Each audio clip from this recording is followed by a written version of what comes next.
Yeah. Damn, kid, always down. While my chin always pointed to the ground. Hang my head when I'm walking around. I wipe tears from my face on my bathroom towel. Until a typhoon came through when I met you. Cloudy days, let the sun through. Now I smile at the sunroof, yeah. Maybe I'm crazy, I'm out of my mind, but nobody makes me come to life like you. Said everything that I do, just know I do it for you. Maybe I'm stupid, ignoring the signs, but you're on my brain like all the time. It's true that even when I dream, just know I'm dreaming of you. Yeah. So I'm fighting for the honor, guts, glam, glory. Without you in my life, I'm feeling more less than Dory. You're everything I ever needed, way more than a shorty. When we're together, all the boring things aren't as boring. So you're the first thing on my mind when I wake up in the morning, and you're the only one I'm checking if you're seeing my stories. You're the reason why I work out. Gotta get what you deserve now. Best biceps and quads, the best sense in jobs, a new house, garage, a poolside massage, some new shoes, barrage, with anything that you wanted. You don't gotta work, just sip on a gin and tonic. And if you need a break, we'll take a trip to the tropics. God damn, you can't say I didn't try. Maybe I'm crazy, I'm out of my mind, but nobody makes me come to life like you. Said everything that I do, just know I do it for you. Maybe I'm stupid, ignoring the signs, but you're on my brain like all the time. It's true that even when I dream, just know I'm dreaming of you. Maybe I'm crazy, I'm out of my mind, but nobody makes me come to life like you. Said everything that I do, just know I do it for you.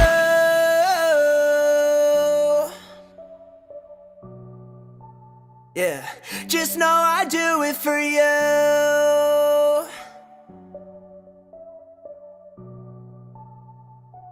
Just know I do it for you. And I'm being serious. Snapchats, Instagram stories, even the freaking music, I really be doing this shit to impress you. What's going on, everybody? How we doing out there? October 18, 2024. Just me, Alex, hanging out solo. No Dave tonight. He's off, getting his sex change, doing whatever the fuck he's doing right now. But he's not here. He'll be back. He's actually just visiting down with our family. It's my mother's birthday this weekend, and I couldn't make it down, but he's there. And she's very happy about that because she likes him better than me anyway. I don't blame her. He is kind of better. But anyway, we got a fun show ahead tonight. Something quick. It's later right now. It's already 10:38. Usually it's an hour-ish past when we usually start going on. But I just wanted to jump on here, hang out, talk a little bit, talk about a few things. I don't know how long I'm going to hang out here for. If I get tired, I'm just going to shut it down and say goodnight. But yeah, we'll get into all the fun stuff right away. First things first, as always, the Epstein client list. Let's see that shit. Let's produce it.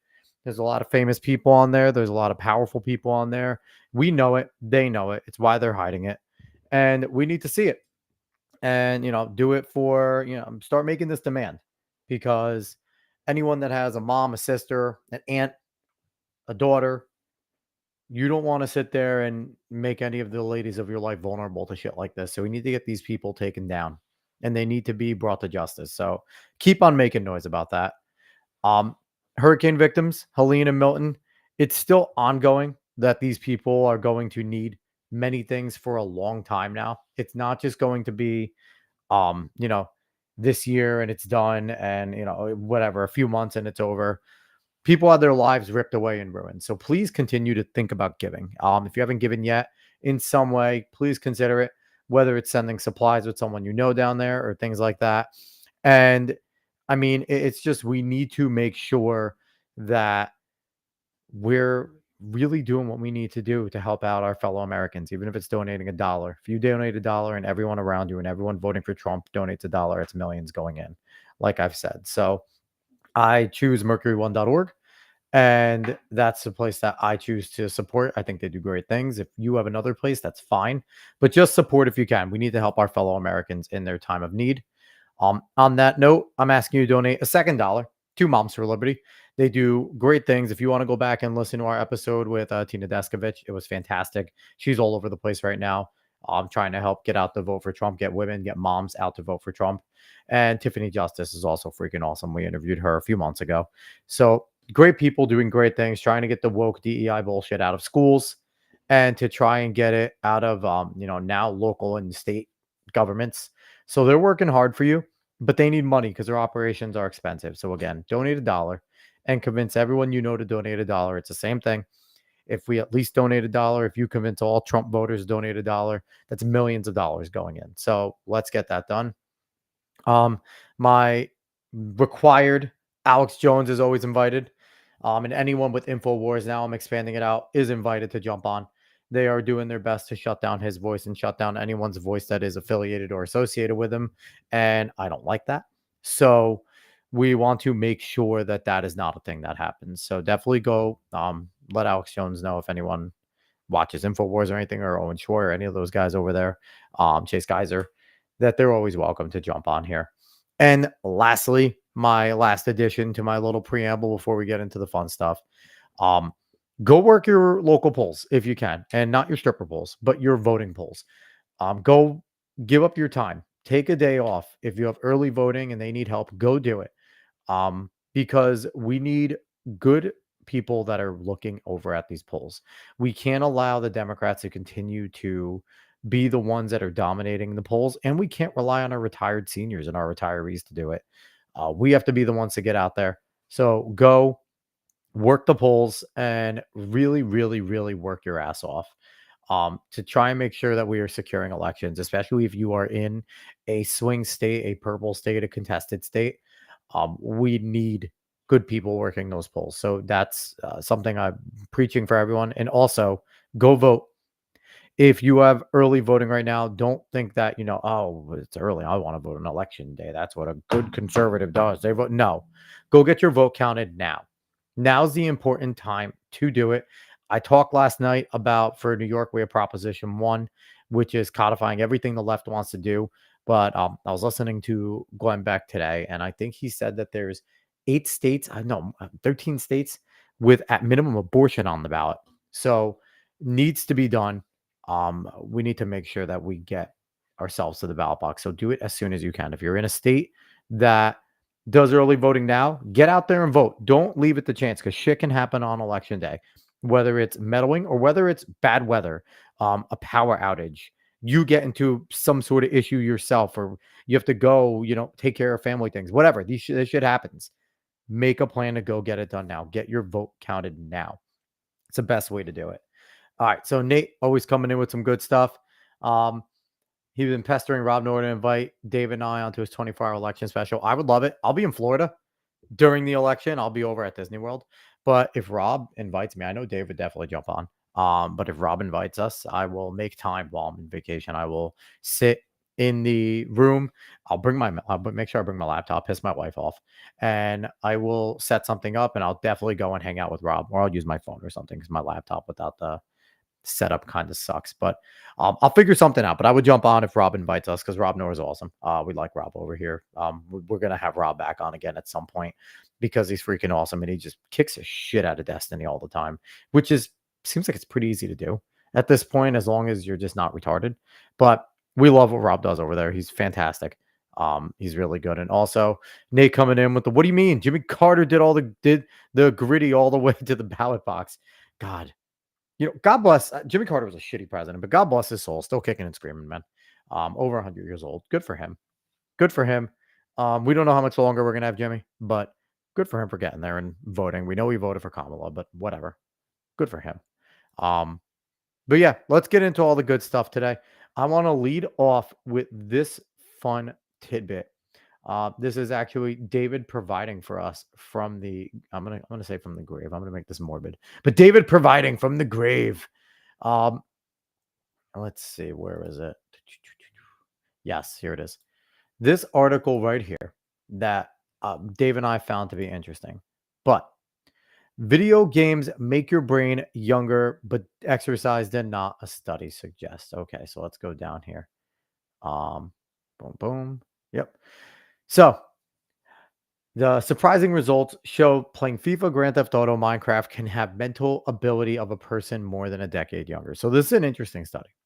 What this is saying is that being a gamer is a good thing, and there's nothing wrong with being a gamer. Um, and this study is interesting here. So, Rana Mansour, you're coming. Thanks, we appreciate that. You fight the good fight, Rana. But let's go back to this article real quick. Throw me off with someone coming. Playing video games makes your brain younger, but exercise does not. A study suggests.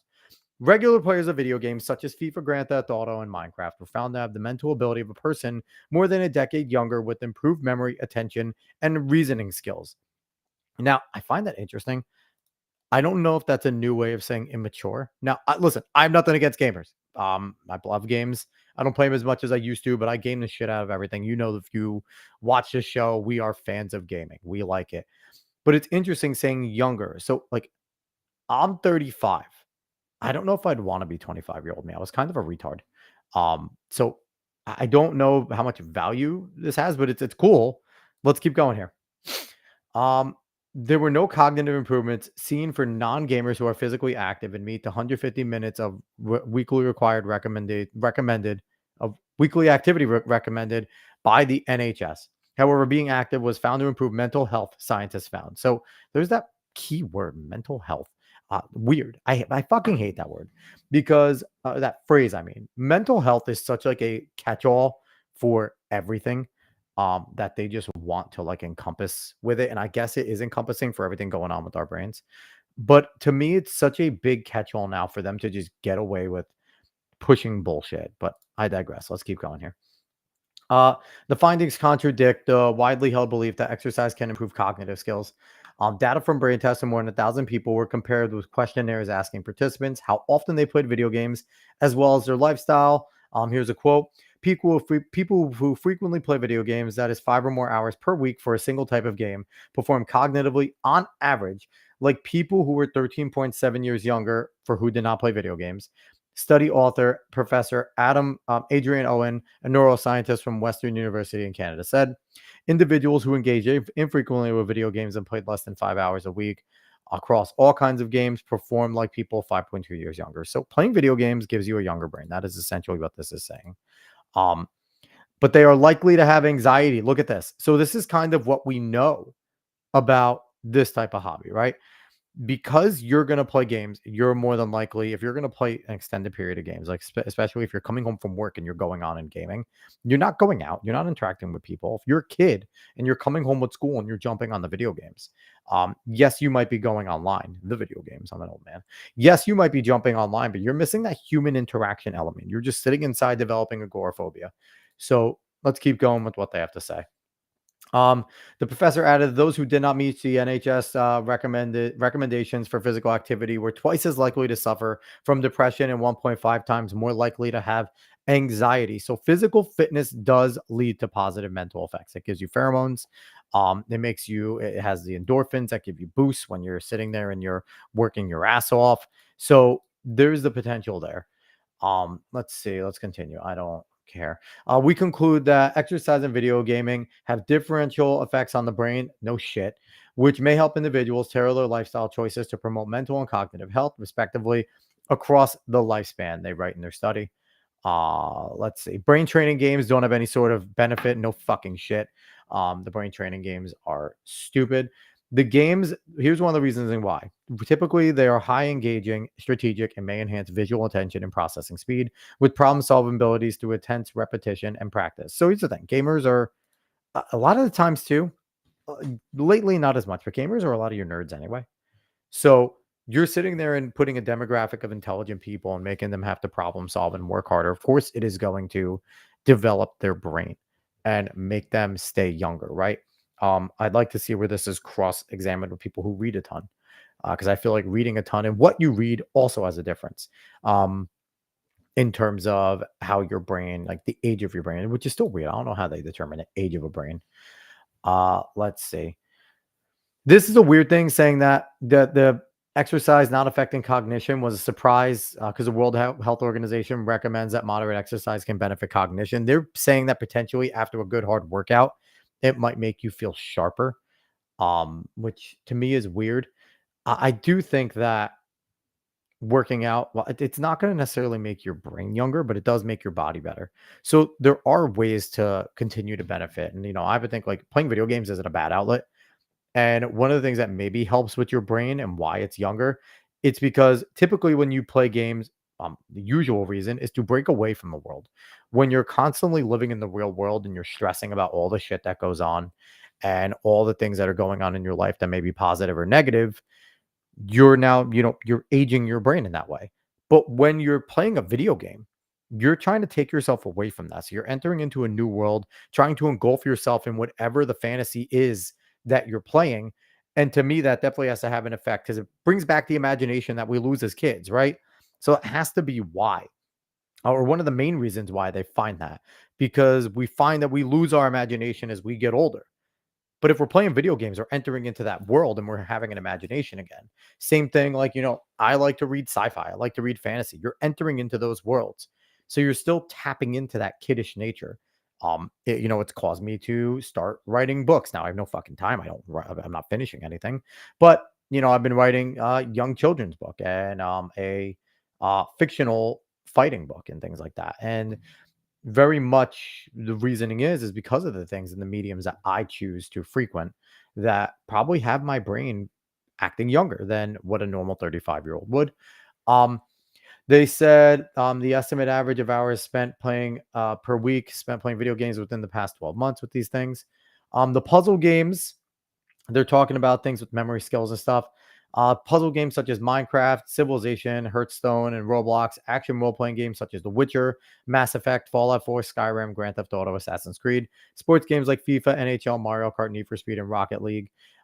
It could help you choose activities with all this stuff. So basically, in a video game you can play that's kind of engaging is is something that they say. So yeah, here you go. Nate, you got your grand strategies and stuff like that. They didn't say Stellaris, but they did say Civ, and I'd imagine Stellaris would fit into that. But yeah, you're kind of breaking away and you're taking yourself out of the real world.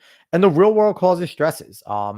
Having to worry about work the next day, having to pay your bills, having to do things on time, take your kids here, go to an event yourself. All that shit could be stressful.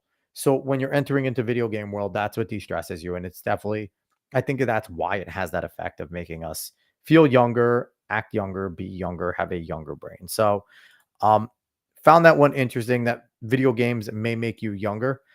I think it's interesting. And I encourage people, go play some video games, find out ones you like, go get a Steam account. Steam's fucking dope. If your computer can play it, get a PC, get a good PC. They're not super expensive anymore. You can build your own. There's so many tutorials for how to build your own PC to make it super interesting and easy. And go start playing some games. Get a Steam account. They're $10. That for you can find $10 games and things like that, not the account, but you can find like $10 games, $5 games, free games, and well done fun games that they're not going to be your 10, 20, 30-hour games for the most part, but they'll be quick little ROMs you can go back to and have a good time with. So yeah, if you're interested in games, go play them. There's nothing wrong with them, and they're pretty damn awesome. But all right, let's jump into another spot. We're going to stick in the gaming mode because Level Up actually does a little bit of fact checking, and I appreciate Level Up for doing this because there was a big deal being made that Donald Trump may ban video games. Ooh. All right, let's read this headline. Will Donald Trump ban video games? Presidential candidate statement goes viral, worrying gamers, but there's a catch. So I was surprised by this because I had no fucking clue Donald Trump said this about video games. Yeah, at least lately. And here's the reason why. The byline here, the businessman and politician previously criticized gaming during his presidency, blaming games for violence. So let's go down here. They give a little preamble about um, November 5th, the election. And this was written on the 15th. So it was a few days ago that this happened, that there was kind of an outrage. Um, Earlier that day, they were incited to find that Donald Trump made a statement. He criticizes games, blah, blah, blah. Here is social media woke up the gamers' possible ban for games in the US, which won't happen. But here's the quote that Trump had.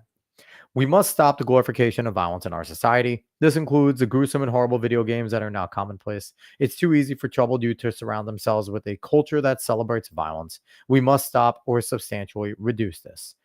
Um, that's a big deal, right? They ask, is it real or a fake? So it is real. But the thing is, this is super old. They say right here, what's happening is that Donald Trump, while serving as US president, spoke out against video games and online hate culture in August 2019, following the tragic shooting in El Paso, Texas, and Dayton, Ohio, which left dozens dead. Um, at the time, the US president pointed to gaming as one of the causes of violence, but he never mentioned the ban. The only thing possibly under consideration was regulation of access to games with high violent content and a review of how minors can access them, which in a way sounds pretty fucking reasonable, right? That again, it also come down to parental choice because I played violent video games as a kid. I listened to explicit music. I played violent games. I watched any fucking movie my dad on TV. You know, he would couch it. He loved his gory movies. He loved his action movies. He loved his scary movies. And, you know, he never told me to leave per se, but he'd be like, hey, this is fake. You need to know this shit's fake. And if you gonna think it's real, go away. And with scary movies, if you think this is gonna give you nightmares, don't stay here. He was very much with that. He watched what he wanted, but he would flat out just say that to me. And I made my choice. And he would be like, all right, if you watch this, you're gonna see some things, you're gonna hear some things. Don't repeat it. And that's kind of the way I've been parenting my life right now is, you know, my daughters are 6 and 4. They're watching Dragon Ball. Dragon Ball is a violent show. They also like Teenage Mutant Ninja Turtles. They like Powerpuff Girls. They like shows that do have violence in them. But I always couch it with, okay, you can like these things, but none of this, you know, you're not violent like this outside the house. You don't do that stuff. You don't beat up on each other like that, even though they do anyway. The 6 and 4-year-old girls, they beat the shit out of each other. But you know, you might hear some things. The old school Dragon Ball kind of didn't give a shit. You might hear and see some shit. None of this stuff gets repeated. It is all fake. And that's kind of the way I do it. So I read something like that, like restricting how minors can get it. I mean, I was listening to Eminem Slim Shady. Like, when did that come out? In like 95? I was 7. I was listening to that, you know, and it's like I was listening to Limp Bizkit. I was listening to Korn. Like, I listened to all that gangster rap. I had the freaking Chronic, Dr. Dre, the Chronic. And, you know, my cousin was 8 years older and he listened to a lot of rap and different things like that. So it's like, I listened to it all. I came out fucked up. So maybe we shouldn't be listening to me. But I mean, it's got to be at the parental discretion. And if you're a parent and you're pretty good about, like, you know, policing your kids in terms of what they do outside of these types of things, you're never going to stop everything your kid does. They go to school. You can't see them when they're away at school. You can only find out what they do. This old song and dance, my mom bought me all the GTAs. Yeah, I got the PlayStation 2. I had the Need for Speed with it. And right away, my mom got me Grand Theft Auto 3. I was playing Grand Theft Auto 2 in elementary school because my friend went to PlayStation. He had the mod chip and we got all the freaking games from China with him. I mean, it's just what it is. Yeah, for real. My 4-year-old loves wrestling like I do. She gets it. Yeah, exactly. You can watch WWE with your kids. They're going to watch it. And you're just going to tell them like, hey, it's not real. It's entertainment. It's meant to be funny. Some of the shit's inappropriate for you. Don't repeat it. And Nate, when it goes to Netflix, my hope is that they kind of go back to more of a ruthless aggression era and things like that. First time your mom listened to Disturbed Down with the Sickness, she was a little concerned. Laugh out loud. Nate said that. Yeah, especially at the scene where fucking killing his mother at the, like, yeah, that would be a little concerning. But again, these were all the things I listened to, and I had a freaking the old school boombox, and I was blasting it in my house. You know, I was told to turn it down, but I didn't. I was a kid. I didn't care. And at the same time, my parents, you know, they just said, if I hear you repeat this outside the house, I'm gonna smack you in the mouth. Like, this isn't the way. And, you know, fortunately, I was never dumb enough to get caught doing anything like that. I think I maybe got caught once. Fortunate enough, I never got an ass whooping. I got a few pinches here and there, a smack on the ass, but fortunate enough to be smart enough never get an ass beaten. I probably deserved a few, though. I'm not gonna lie. All right, let's keep going. That said, the statement has gone viral if it were a recent event ahead of the U.S. presidential elections, but it's not. It's a video from August 5th, 2019, over 5 years ago. And so far, the Republican candidate running for a second term of the White House hasn't mentioned anything related to video games. In fact, Trump has been reaching out to Gen Z, which enjoys streaming, and he even appeared on Adem Russ's Kick channel for a few months ago. So there you go. Kudos to Level Up. And who wrote this? Kudos to Victor Rosas. Victor Rosas, you did a good job here. This is pretty dope. And yeah, that's all you really need to know about that. I don't know who released it. Someone obviously anti-Trump released it that's trying to sever his ties that he currently has to Gen Z, because I think he's doing pretty well with the Gen Z men and gaming community. Definitely people like G&G, side scrollers and things like that. They help. Obviously Razor Fist and G Prime and all them, all the people that are in that space. I'm hoping we do a little bit of helping with that, with getting the gaming community to realize that the woke bullshit's terrible and that Mamala shouldn't do it. Yes, I know Trump's going on 6 feet under, and today, here, let me pull this up. I didn't actually watch it, but because I made that dumb fucking statement yesterday that Undertaker may have endorsed Kamala, Dave sent me a video of whatchamacallit, Undertaker and Kane endorsing Donald Trump. So here it's and fucking with Batista, who said some dumb shit. So let me pull this up so that I can officially be proven wrong here. This is from Jack Posobiec had this one. Boom, we'll put this up. Let's play it. All right, everyone. November 5th, election mania. Choice is yours. You can go with President Trump, Kane. No, did I? Oh, maybe I should actually share it on the screen. That would be fucking great. So let's go back. Ready? Let's listen to see what Taker and Kane had to say. All right, everyone. November 5th, election mania. Choice is yours. You can go with President Trump, Kane, and The Undertaker, or you can take... What's going on here? Why'd it stop? Play. Kamala Harris, Dave Batista, and Tim Walz. Choose wisely. The nation depends on it. And that should be an easy choice. All right, everyone. I don't know why that kept stopping, but yeah, so it's official. Taker, obviously Kane, Glenn Jacobs, who is a conservative mayor, supporting, but he has Taker's support as well, Mark Calloway. And that's great. And he's going to be on 6 feet under, and it's going to be awesome. It's going to be awesome. Trump knocks these things out of the park. So not surprising. And yeah, pumped about that. So, and yes, American Badass was awesome. When Limp Bizkit did Rollin' and he came out to it, always thought that was one of the cooler moments. I don't know. I really enjoyed the Ministry Undertaker and the whole entire Ministry of Darkness storyline. To me, possibly is one of my favorite times in all of WWE, because you had obviously Undertaker being the leader. You had the acolytes, APA acolytes were there. Bradshaw and Farouk.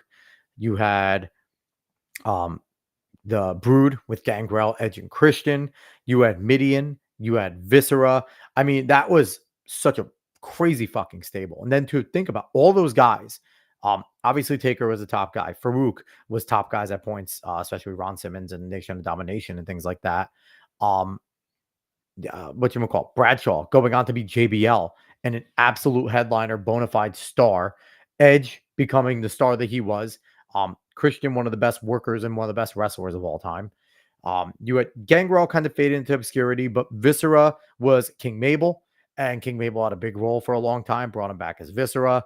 And Midian, I don't really hear much from Midian, but it was just an awesome stable. And the shit that they did with the Undertaker sign and having Stephanie on the fucking looking like it was on a cross, it was so cool. I'm a big Ministry fan of that time. That was such a great era. Taker to Limp Bizkit, Triple H to Motorhead, Edge to Rob Zombie, Stone Cold to Disturbed. Y2J did as Saliva for a brief minute. Y2J also sang on his own. Fozzy was a pretty good group. And you even had what was it called? Alter Bridge on this day. What was that? Edge had Alter Bridge, right? Well, didn't Edge have Alter Bridge for a little bit too? Yeah, I think that was Edge. But yeah, fucking fantastic. It was all good. That was a fun time in wrestling. So pumped that we have that endorsement there, and that, hopefully that'll go a little bit further with the nerds. Because listen, you want to win an election, you get the nerds on your side. Like, that's just it. Get the nerds on your side. A lot of nerds. If you get them out of the basement, they come vote for you. There's your millions in droves that you'll get from all these even bluish areas. And that's how you win. Engage the freaking nerds. Okay. So we're going to go from something that was pretty shitty over to let's get some cringeworthy bullshit here, shall we? Because I need to absolutely roast this article. I came across it, just what yes, metalingus to this day. Exactly. Yes. So I came across this article and I didn't want to read it, but then it intrigued me. And I was like, you know what? Let's look at this. So let's go with this title. Couples in successful relationships always use these 6 phrases. You'll grow stronger both individually and as a unit, therapist says. This was published 2 days ago. Aditi Shrikant wrote it for CNBC Make It. I don't know what the fuck Make It is. All right. So let's go with this. I'm not going to read this preamble because it's fucking stupid. Let's just get to these 6 phrases couples should use according to relationship therapists. Okay, it's one relationship therapist, number one. That plural's annoying. I hate when they pluralize. No, get out of here. Get out of here thing.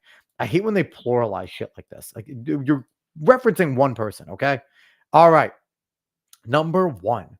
I'm going to tell you something that may be upsetting to hear. Now, mind you, this whole article, as I read it, it is quite literally from the perspective and from only what women believe will make a good relationship.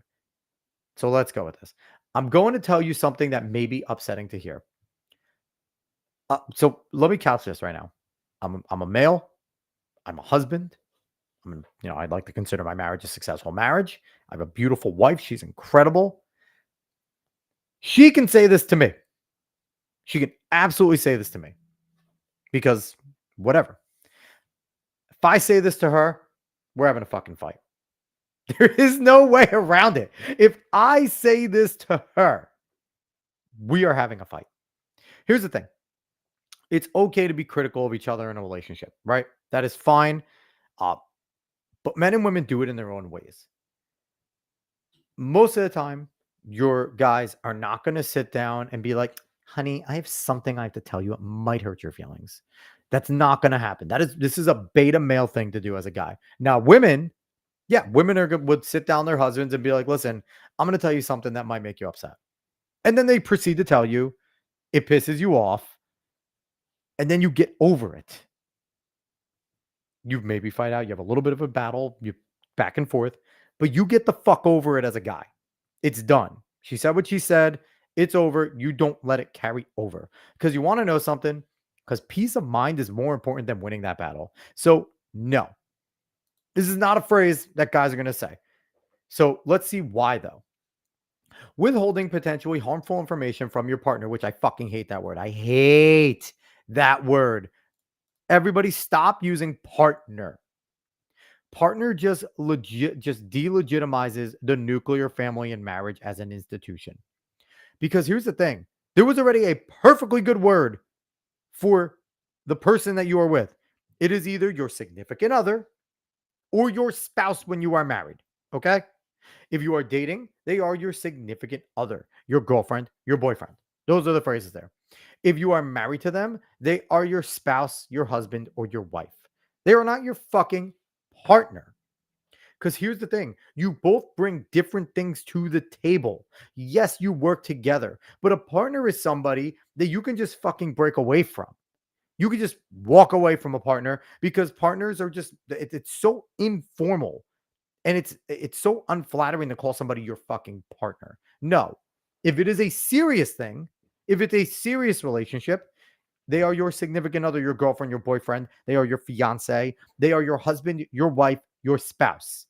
That is what they are. They're not a partner. Partners break up all the time. You're not supposed to break up in your marriage that easy. So I hate that term partner. Stop with that term partner. And if you're in a real relationship, they're not your fucking partner. Okay? Like, you're not a fucking cowboy. Let's see. In my relationship, I would replace it with subject followed by, and that's the bottom line because I said so. And then Nate will be back on here on that stream that night going, yeah, I'm back in the doghouse, guys. But anyway, withholding potentially harmful information from your significant other isn't healthy. Even if you believe it will make them uncomfortable, it's best to address any concerns you have. Just be sure to do it in a tactful way. Preempting news like, I felt uncomfortable when you told your mother about our private business, with the phrase, noting that this information will be upsetting, can demonstrate empathy. Acknowledging your mistakes and being honest about your needs can help you grow stronger together. Okay. Once again, nobody says this. No one in a successful relationship says this. No one that's being real with each other says shit like that. If I say something to my mother that my wife does not like, she's listening and it's maybe something a little bit too far, because, talking to your mom, sometimes you say shit. I'll get off the phone and my wife will go, why'd you say that? That's not, don't go that far. Don't say that shit. That's it. Just don't do it. And you sit there and you go, oh, fuck. All right. Maybe I went a little too far. My bad. I won't do it again. You don't sit there and go, listen, it really made me upset when you said that. Like, no, nobody talks like that in a relationship. And if you do, then it's not a real one, because you're tiptoeing. You're tiptoeing if that's the case. You don't have to fight over everything, but be real. Let's keep going. 2, I need your support right now. Again, a guy, a male, a alpha leader of the home does not walk up to their wife, significant other, and say, could really use your support right now. That's not how it works. It's not. And this is, if you're a male that takes this advice, you're a beta, maybe less. Again, and most women don't even say this. My wife isn't going to come up to me and say, I need your support right now. Like, no, to a fault, we all hold shit in, right? That's just how it works. We shouldn't hold in more. But, if you're in a good, healthy relationship too, you'll see when your significant other's pissed. Something's holding in, they're off. That's when you notice somebody's off, right? And you can break through those walls if you guys are good. Because I need your support right now. If you're in a good, healthy relationship, for the most part, they won't need to come out and say that. They won't. You'll be able to sit there and look at them and go, what's wrong with you today? Why you seem like something's up? And then they'll give you the, no, I'm fine. And if you're a guy, fine's never fine. Men that's not in a relationship yet, if you get in a relationship, take that advice. Fine's never fine, okay? It's never fucking fine. So you'll get that side of, no, I'm fine. It's okay. Don't worry about it. And it's like, fuck me, don't worry about it. I'm married. We're dating, whatever it is. Of course I'm going to worry about it. And then if you know your significant other well enough, you can pry away and figure it out and then help them work through it. Because in the end, yes, you should lean on each other in relationships. You should work through it.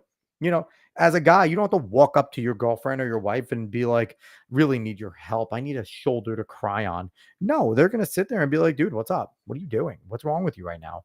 This isn't like you, or you might be a little bit snippier at times. Like you work these things out. Nobody does this. Let's keep going with this part.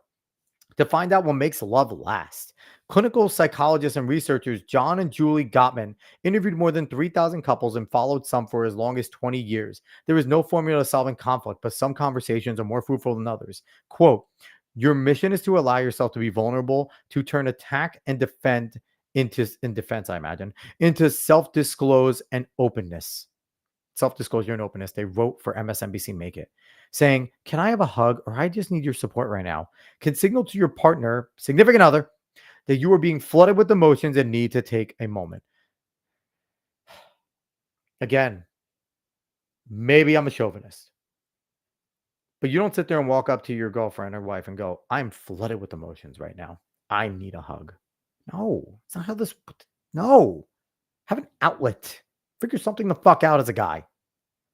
Same thing, too, as a woman, too. If you, again, you'll be able to read each other. That is my relationship advice. You can tell if someone's holding it in for the most part. You can tell. And even if it's not immediate, you could tell after a little bit, you're like, what's going on with you? And you figure it out together there. But there is none of this. And maybe there are ways where we should be more open, but not like this. I need your support right now. At CNBC, we're already floating in beta territory, Nate. We are in the fucking beta ocean right now, man. It's not beta territory. This is the beta ocean that we are living in right now, because I'll tell you right now, I deal with young guys every single day and young high school age kids, guys and girls every single day. And the biggest complaint that every girl says, You know, when we talk, we have conversations. I'm with these kids for hours at a time. So they'll ask about, like, you have a wife, blah, blah, blah, kids, this and that. And some of them will be like, yeah, it's like, I don't have a boyfriend, blah, blah, blah. I don't have a girlfriend. And then number one complaint from all girls and that guys are bitches. Guys are bitches in that generation. And this is the type of shit. Why? Because they are saying guys should do shit like this. And when you ask the common girl, they're like, absolutely not. I don't want my guy acting like this. I want him to be strong. I want him to be tough. And, and I say to him, like, hey, these guys have been browbeaten for the last 16 years of their lives telling them that toxic masculinity is bad. So that is why. Destiny C. Yeah, you're right. All right, let's keep going here. It's understandable you feel that way. That is not a good phrase. That's condescending. Don't be condescending. That's condescending. Like that is almost akin to being like, I'm sorry you were offended. I understand. It's understandable you feel that way. Like, I'm not even going to read this little blurb. That is not, if I sat there and my wife, was saying that she was like pissed about something and I didn't feel it. You could see, you can kind of tell to each other's faces what each other's feeling. And I just said, yeah, it's understandable you feel that way. She'd be like, the fuck does that mean? What does that mean? It's understandable I feel that way. Like, that's condescending. Don't say that. Don't ever. Number 3, don't ever say to anybody that's mad or feels different than you. Stupid. 4, I never thought of things that way. There will be times when you want to meet your partner halfway or at least validate what they are saying. Validate. There's that fucking word. They throw around these buzzwords. Validate. Here's the thing. If you disagree about something, you don't have to validate what they are feeling if you disagree. You could say, okay, we don't agree on that. We don't agree on that, and that's okay if we don't agree. So it's some things. Like if there's baseline things you get, if you have your concrete things you plant your flag in, okay, no. Battle it out, whatever. That happens. It's good on relationships too. But saying I never thought of things that way, you don't have to. You don't have to. If you want to, sure. But that's not, like, the Gottmans call these, saying things like that, getting to yes phrases. By saying, let's compromise here. I think your point of view makes sense. You're showing that you're listening to your partner, not just trying to establish your point. Here's the thing. You can listen and you can take in their viewpoint. But if you still think they're wrong, you don't have to validate them. You could just be like, hey, listen, that's fine. That's how you feel. That's cool. I feel this way. That's it. If it's really not something worth fighting over, you move on. You move on. You don't have to fucking validate them. You don't have to care. If it's not that important, you move on. There's plenty of things me and my wife disagree about, but they're not foundational to our relationship. So, we just kind of move on from it. It's like, okay, we disagree about that. On to the next one. And that's okay. If it's a foundational pillar that you guys disagree on, you might want to have a different, more nuanced conversation. But then you also don't want to compromise your morals and your values just to bend to them. So there is sometimes always compromise in these things. But I mean, again, I never thought of things that way. Shut the fuck up. Number 5, I'm sorry for the part I played in this. This might be the funniest one. Oh my God. Again, who the fuck wrote this? Okay, listen, here's the thing. Guys, I'm talking to the guys here. You say you're sorry. They accept they're sorry. That's it. You want to know how they're sorry? They just kind of walk up to you and give you a hug. They most likely won't say it. But the fight's over. They walk up to you. They give you a hug and maybe a kiss. That's their way of acknowledging that you were right. And you accept it. You don't force them to say that they're sorry. If it's that bad of a battle, yeah, you'll probably say they're sorry if they say dumb shit. Everyone does. They will. But if it's a little nothing fight, if it's a little slight thing, you don't say that.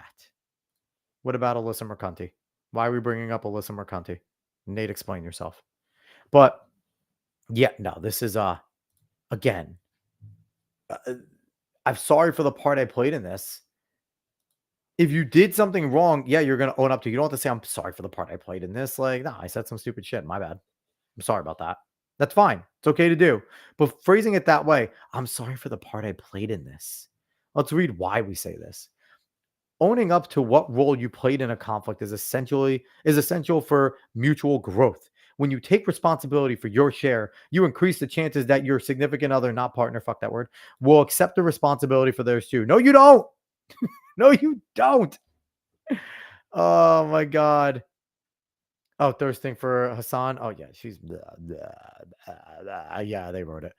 Alyssa Mercanti possibly did write this. That might be her in disguise. She's I love that she's so mad at Smash JT for making the video about her thirst trapping over fucking Hassan, which is gross because Hassan is a fucking retard. He might be like the dumbest streamer on the internet, and his followers are just as brain dead.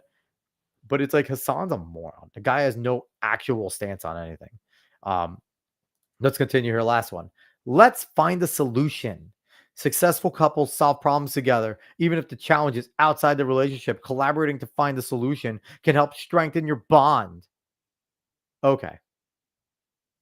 Again, this is something that if you have to be taught this in your relationship, there's a problem. Now, the type of shit goes on where as you get older, you have kids. Sometimes you lose the ability to do some of all of these things in your relationship that you would do automatically when you were younger, pre-kids, young kids, whatever. And that's true at times. Maybe this is a list that not in the same gay ways that they say it, but maybe this is a list that's good for a couple 30, 40 years in their relationship when they're finding that's maybe some things have gone stale. Maybe they have some resentment over shit that went on, blah, blah, blah, blah, blah. Okay, maybe you need to go back to the basics of your relationship. But this is not something, and these are things that kind of happen naturally in a healthy relationship. So if you're young, please don't fucking read this article. This article is useless. I just want to make fun of that because it's crazy. He's a mongoloid. You ever seen him kick? I thought I saw something about him kicking pads. Wasn't Sam Hyde supposed to like kick his ass or something? Wasn't that Sam Hyde that he challenged to a fight, and then Sam Hyde said he was gonna like murder him? I think that was that. That was a little while ago, which was fucking hilarious because Sam Hyde's hilarious. Anyway, so yeah, there's that article. Guys, don't read that. It's gonna make you into more of a beta than they actually are trying to do.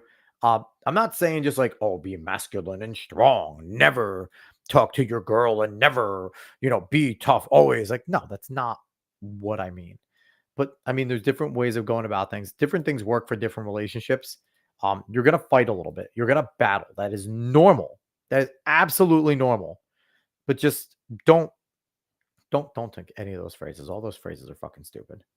All right. We're going to move on from one retarded thing to another retarded thing. Oh, so he's not blessed with coordination. Yeah, no. Hassan, he's a pretty big dude. Yeah, saddest feat he's ever seen for his stature. He was not blessed with coordination. Yeah, I mean, and there's certain things where it's like, why do people put certain videos out? And who didn't go up to him and tell him, be like, dude, you look like a bitch. Don't put that up. There's some things that just not need to be put on the internet. I mean, if I couldn't kick a bag, I wouldn't put it on the internet. Now, if I'm fucking Joe Rogan, and when I kick a bag, it sounds like a bullet being fired out of a goddamn gun, I'm putting that up every single day just because I can. But yeah, no, Hassan's a guy. Okay, we'll put it that way. But all right, let's get to this other shit because this is terrible. Hilarious though, but terrible. So Kamala Harris over here. She's courting male voters on fantasy sports betting, and video game platforms. So the Harris campaign is trying to win over voters with this key demographic, among which Trump maintains an edge. All right, so let's go with this. Kamala Harris presidential campaign ramping up efforts to court male voters 2 weeks before election day with ads on platforms frequented by men who like fantasy sports betting, sports news, and video game websites. She's desperate, guys. She's not only losing white dudes, she's losing black people, the black guys as well. She's absolutely desperate. And this is a huge desperation move and a huge toss that is probably not going to have anything. She's trying to win people in the key demo that Trump has. As part of the campaign to attract male voters, Vice President's campaign launched a series of ads Friday on sports news sites like DraftKings and Yahoo Sports and video game sites like IGN and Fandom. Harris is the first campaign to advertise on DraftKings. Okay, listen up. Most of the dudes on DraftKings are going to watch these and be like, fucking no fucking way. A lot of these guys are not ever voting for Kamala Harris, okay? Yahoo Sports, I don't know. You know, I don't know, the demographic might be a little different there, but your DraftKings, your degenerate gamblers are not fucking voting for Kamala Harris. I'm telling you right now. That's not happening. IGN and fandom, no one reading those was not going to vote for Kamala Harris. Like, that's the opposite, right?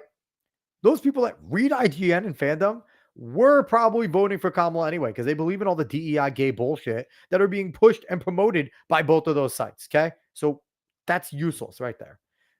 Here, let's get to the fun stuff.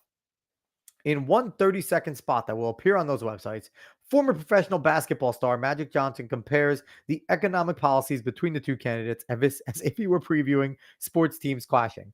Now, let's watch this beautiful ad. And as in beautiful, it's fucking pathetic. Here it is. Let's break down Kamala's economic plan. She has a plan to cut taxes for over 100 million Americans. Now, let's look at the other guy. He's a failed businessman, plain and simple. He wants to impose what is effectively a national sales tax. It'll jack up prices, which means you'll pay more for pretty much everything. Kamala's plan is pro-business, pro-entrepreneur, and pro-America. That's why I'm backing Kamala in this election, and I hope you'll do the same. Who's that for, everybody? Who the fuck is that for? Like, who cares about what Magic Johnson has to say, man? Like, he is, if you're a big basketball guy, it's relevant, right? You'll recognize Magic. But I mean, the biggest thing outside of basketball he's famous for is having enough money to survive HIV because the man has fucked more women. And to sit there and to be a guy who is as much of a womanizer, a chauvinist like Magic Johnson, to sit there and now be like, oh, I gotta vote for Kamala. Let's vote for the woman. Like, fuck you, dude. Who are you? Who are you? Like, you're not this like patron saint that we should be listening to. So again, a pathetic move that's not going to move the needle at all. Because when people see Magic Johnson in that ad on DraftKings, they're going to be like, shut the fuck up. Let me just go and do my freaking bets on any of these websites. No one's going to care about that one. So they have the quote there. Actor Ben Stiller appears in another ad in which he refers to his Academy Award snubbed movie Dodgeball. Because let's reference back to Dodgeball with a demographic that probably has not fucking seen the movie. I saw the movie. Dodgeball is awesome. But let's watch another absolutely pathetic ad for Kamala Harris. Hi, I'm Ben Stiller from the Academy Award snub movie Dodgeball. You know, this election is a lot like Dodgeball. Kamala Harris is the average Joe underdog, and no, this isn't a time for jokes. You know what? It's way too important. Donald Trump wants to terminate the Constitution. Project 2025 will give him nearly unlimited power. We can't let him get anywhere near the White House. So, vote for Kamala Harris. Yeah, see, that was better. The serious version was much better, right? It's much better. Hi, You see, this is the problem when you just have these script readers just read scripts. Ben Stiller is a fucking retard. Good at making movies. I like Ben Stiller movies. He's a funny guy. But let's be honest. Ben Stiller in his movies usually plays a fucking loser. A pathetic guy in a pathetic-ish role. And that's exactly what he's playing right there. A pathetic guy that doesn't know what the fuck he's talking about. Wants to terminate the Constitution. Project 2025 is going to give him unlimited power. Ben, tell me how much you read of Project 2025, Ben Stiller. How much did you read of it? Do you know anything what it says? Or are you just being told and paid what to say? And point to me, Ben Stiller, where he wants to eliminate the Constitution. Like, it's so funny. They trot out these fucking people like they're supposed to have a real effect on anything. But they are useless people. Ben Stiller will not move the needle. Kids in this generation barely know the fuck he is. What was the last great movie he did? Was The Final Night at the Museum, and it was good. I don't know. It was The Final Night at the Museum before The Secret Life of Walter Mitty. Like, because that was a really good movie too. Ben Stiller was a good actor. Obviously a stupid person though. So don't take your advice from Ben Stiller here. Let's keep going. She's having no success supporting men. In a recent poll, NBC News poll found that 56% of male registered voters supported Trump. 40% of them supported Harris. Trump has targeted ads to a male-heavy viewership, including attacking her for transgender right positions, as he should, in ads that are airing during football games. According to the Harris campaign, it's also trying to break through to reach men on platforms such as TikTok and the live streaming site Twitch. Again, two places that conservatives aren't on. Conservative men are not on there. It's also partnering with several accounts to promote memes like Dude with Sign and Good Liars, who, again, most people that are voting for Trump don't give a fuck about them. So they're placing ads on Sports Talk Radio. The big takeaway from this is Kamala's desperate, man. Kamala is desperate. She knows, in order to be doing these Hail Marys, their campaign's losing. They have internal polling that is saying that they are losing. And not that they're just losing pretty fucking badly. Because you don't make these Hail Marys if you think you're in a position of strength. And she's not. You could see she's not. Nate says he doesn't know. Heritage does a project every election season. Such a shame. Tropic Thunder and Zoolander are my favorites. My gamer tag has always been Tug Speedman. Fantastic. But yeah, and that's the thing. And it's not just Heritage, Nate. All of these think tanks, left and right, do these types of big asks. They do these projects and then they present them because they want to be effective. Because here's the thing, for Heritage, if some of the Project 2025 stuff does get into the whatever, the Trump administration does, they will tout that their think tank was important in X, Y, and Z things, which happens on the left as well. There's nothing wrong with these think tanks trying to put in their positions, whether it's leftist or conservative. That's what they're there to do. But to sit there and now they're grabbing onto Project 2025 like it's going to happen, like it is his policy, which is hilarious because when in terms of policy, Trump has stated his policies pretty clearly. So it's funny what they're trying to make stick. This election has been pretty bad about making things stick, I will say. They have not been good about making some of the things stick. They made Joyce stick, kind of. They made Brad stick, kind of, but they're both fading. And Kamala's just not a good candidate to carry this. They're trying to do Obama's candidacy. They're trying to, hope and change is Joy and Brat. It's pathetic. It's pathetic.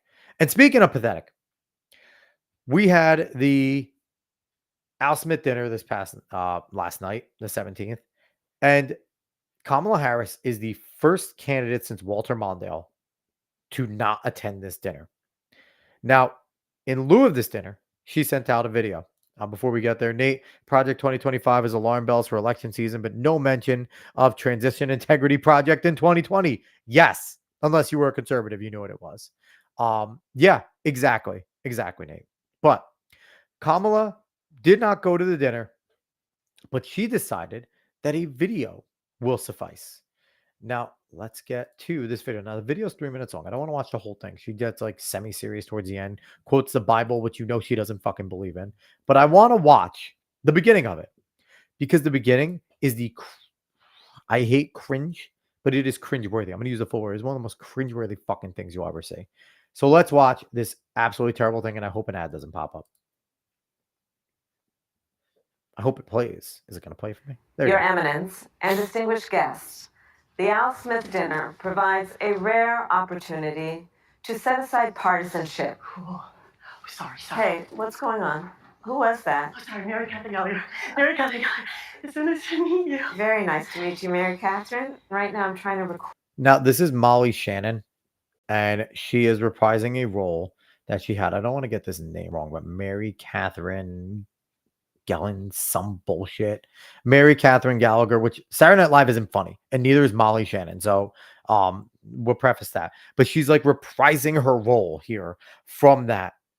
And she's like a Catholic. They're making fun of Catholicism on Saturday Night Live, which is fucking hilarious, with Gretchen Whitmer just basically doing the Dorito Eucharist with the journalist. So that's what I just want to give a preface for people who don't know who this retard running around is. Record my speech for tonight's dinner. Oh, yeah, I know. I just want to say that I'm Catholic, and tonight is one of the biggest dinners next to the Last Supper. It is a very important dinner, and it's an important tradition that I'm so proud to be a part of. Sometimes when I get nervous, I stick my fingers under my arms and I simmer them like that. But that's gross. So tell me something. I'm giving a speech. Do you have some thoughts about what I might say tonight? My feelings about what you should say tonight would be best expressed in a monologue from one of my favorite made-for-TV series. Okay, let's hear it. Don't you see, man? We need a woman to represent us. A woman brings more heart, more compassion. And think how smart she must be to become a top contender in a field dominated by men. It's time for a woman, bro. And with this woman, we can fly. What series was that from? Oh, that's from House of Dragons, now streaming on HBO Max. Is there anything that you think that maybe I shouldn't bring up tonight? Well, don't lie. Thou shalt not bear false witness to thy neighbor.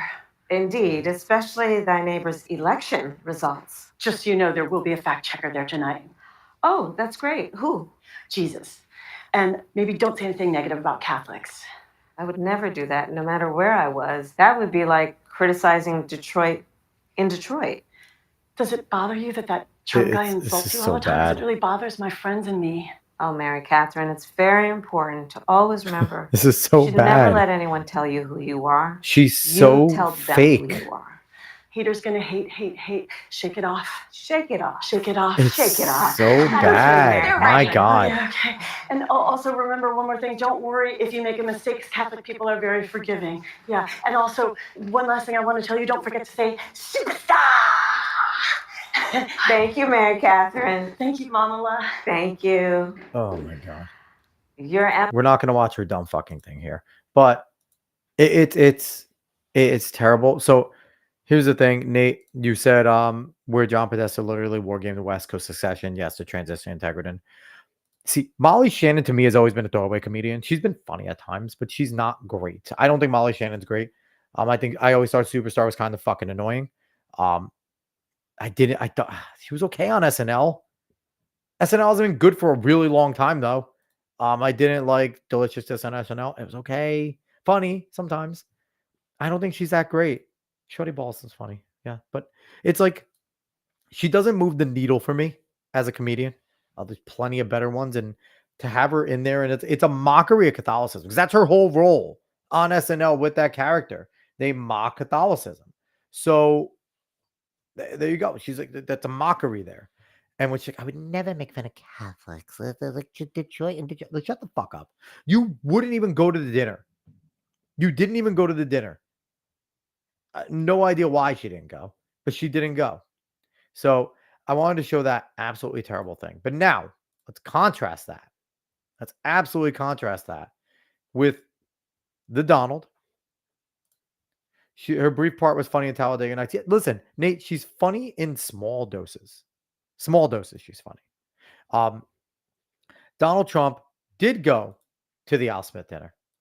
And, man, he had a great comedic outing like he normally does when he gets a chance. So I want a chance to play. There's a few things over here that were good. Colin Rugg has here the top 5 jokes that Trump had at the Al Smith here. We're gonna play these. I used to think the Democrats were crazy for saying that men have periods, but then I met Tim Walz. Well, I'd better wrap up because Mayor Adams told me earlier that I needed to make this one very quick, especially the city has reserved this room for a large group of illegal aliens coming in from Texas. There's a group called White Dudes for Harris. Have you seen this? White Dudes for Harris. Anybody know it? Are some of you here? White Dudes for Harris doesn't sound like it. Honestly, the one thing I take away, Chuck Schumer looks like he's fucking dead, man. It's bad the way Schumer looks, but let's continue.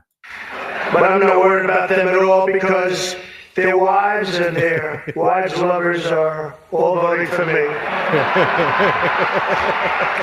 A major issue in this race is child care, and Kamala has put forward a concept or a plan. A lot of people don't like it. The only piece of advice I would have for her in the event that she wins would be not to let her husband, Doug, anywhere near the nannies. Just keep them away. That's a nasty one. Chuck Schumer is here looking. The best part about that one with the nanny, people didn't want to laugh at it, and you saw people smiling. They kind of gave like the awkward smile, like at that chick in the back. You kind of could see them giving like the awkward smile you give when it's something you probably know you shouldn't laugh at it, but you want to. You think Tony Hinchcliffe helped him write some of those? I think he might have. He was fucking fantastic. All right, let's finish this one. This is where he makes fun of us, Schumer. Very glum. Does he look glum? He looks glum. But look on the bright side, Chuck, considering how woke your party has become, if Kamala loses, you still have a chance to become the first woman president. Like, honestly, this dude's timing is fantastic. He's definitely a comedian. Let's scroll down some more. I don't care about what they wrote. There's some more videos, some more funny ones of him just doing what Trump does. This is him. It's a tradition that you have self-deprecating jokes against yourself. This is Trump on that tradition. Tradition holds that I'm supposed to tell a few self-deprecating jokes this evening. So here it goes. Nope. I've got nothing. I've got nothing. There's nothing to say. I guess I just don't see the point of taking shots at myself when other people have been shooting at me for a hell of a long time. All right, there's that one. I think we have, let's see, we have this one. We have these two more. So I want to get through these. I thought these were good. This one's about Governor Walz not being there, and Trump has another good one line. I'd like to thank our MC this evening, Jim Gaffigan. Most recently, Jim has been playing Tim Walz on Saturday Night Live, and that'll be a very short gig, I hope, Jim. But it was fun while it lasted, wasn't it? Let's see how that lasts. What I find hilarious here is Jim Gaffigan has said some of the most heinous shit about Donald Trump. He's been one of those that's been hardcore for Kamala. And to see them be able to be so fake. And I guess Jim was just trying to be a good MC. Or maybe he genuinely, like, I've heard people say, like, you don't have to like the guy, but when he's in the room, he's funny.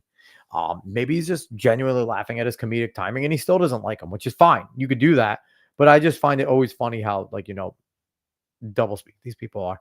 It better be quick. We don't want him, and I'm not going to say anymore. But unfortunately, Governor Walz isn't here himself, but don't worry, he'll say that he was. He's going to say the last one here, these were all so freaking good. It's just saying Bill de Blasio fucking sucked. I mean, that one was just another good one here. Let's go get this one. We have another former New York City mayor with us, frankly, easily the worst in our history. And it's not Michael, that I can tell you. I'm surprised that Bill de Blasio was actually able to make it tonight, to be honest. He was a terrible mayor. I don't give a shit if this is comedy or not. He was a terrible mayor. He did a horrible job. That's not comedy, by the way, that's fact. But unlike the rest of New York, at least Bill doesn't have to worry about the criminals. They owe him big. He let them get away with a lot of stuff. The fact that he sat there and was like, I don't give a shit. Like, that was quite literally him just being a New Yorker at that point. Him just being a New Yorker and not enjoying the job that Bill de Blasio did. And it's great. And the thing is, like, this is him just being fearless. And if I'm not mistaken, this was the exact dinner that Obama roasted Trump for not being a president. That, like, at least I'll say I was president, like that whole entire thing that Obama did. I'm pretty sure it was the Al Smith dinner that Trump attended. And it's nice just to see there's a little comeuppance here, and the fact that they, he was a keynote speaker there, and it really looks good that he went. He made those jokes. He did those things. He got his laughs. Obviously, he's funny. And Kamala's not there. Because you want to know why? Because Kamala, either if she went before him, would look bad because he would just blow her out of the water. If she went after him, she would not be able to follow him. So it was kind of a smart strategic decision by her campaign to say, hey, we shouldn't do this. He's really good at this shit. Let's not give him a chance to, make the people look one versus the other. But at the same time, did she seal her fate? Because Mondale was the last one that skipped it. And I think we got 49. I think it was 49-0 against Mondale. So we'll see what happens there. Interesting, funny stuff. Trump is a funny fucking guy. And he does his thing. But all right, that's gonna wrap it up for me tonight. I appreciate everyone for jumping out here. Dave may be back tomorrow night. He said that he was just, he traveled, he's tired. I get it, but I decided I just want to come in here, say hello to everyone. Gave you guys a nice hour to hang out with. Well, I didn't give you guys shit. You guys came and hung out with me. I appreciate that. I'll be back tomorrow night, more than likely, or Dave will be back. Someone will be here. We'll be here, God damn it, because we love being here. We love talking to you guys. It's such a good time just to hang out. Nate, you're always awesome. All the things that you comment on us, you keep it flowing. We appreciate you, Nate, and we appreciate everyone out there. If you like what you heard today, go find us at the Alex Cuesta Show. We appreciate everyone that goes there and follows us, that gives us a subscription, that gives us, uh, everything like that. Anything that you guys do, we appreciate, because just you being here, watching, giving us the time of day is something that, bottom line, there's not many of us right now, but the ones that are here, we appreciate you all. Because there was a time long ago where I never went live because I didn't think anyone would give a fuck. But the fact that I have people here hanging out with me, listening to me, letting me ramble on about this stuff, I appreciate you all. So make sure you get out there and vote if you can. Go do the polls, work those election polls, because they need help. We need good people there, making sure that shenanigans aren't happening. And I'll be back tomorrow night. So everyone, I see you all later.